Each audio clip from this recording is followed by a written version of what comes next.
Tak jest. Nabiorę do osoby. Tam jest jeszcze piszki, trzeba sobie... No, Yok abi ne alsan ne var? Sen Yılmaz Aslan.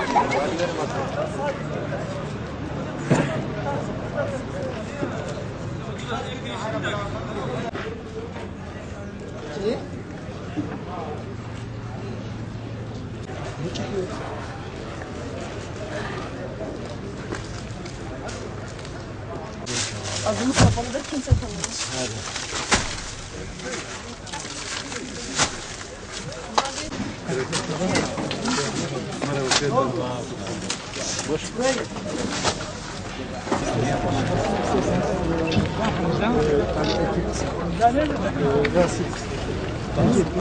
Aşılandıktan sonra o meyveyi.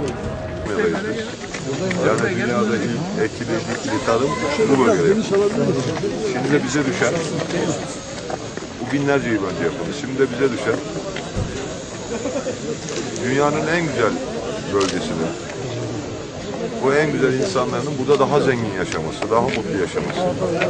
Ekonomimiz geliştikçe, sizlerin geliri arttıkça bu bölgenin mutluluğunun da artacağı anlamına geliyor.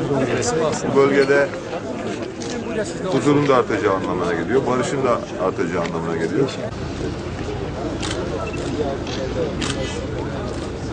Batman'da meyvecilik yok denecek kadar az.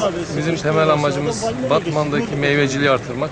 Meyveciliğin de öncelikli sırası olarak Güneydoğu Anadolu bölgesinin temel vazgeçilmezi olan kuru tarım olarak Antep fıstığının yaygınlaştırılması.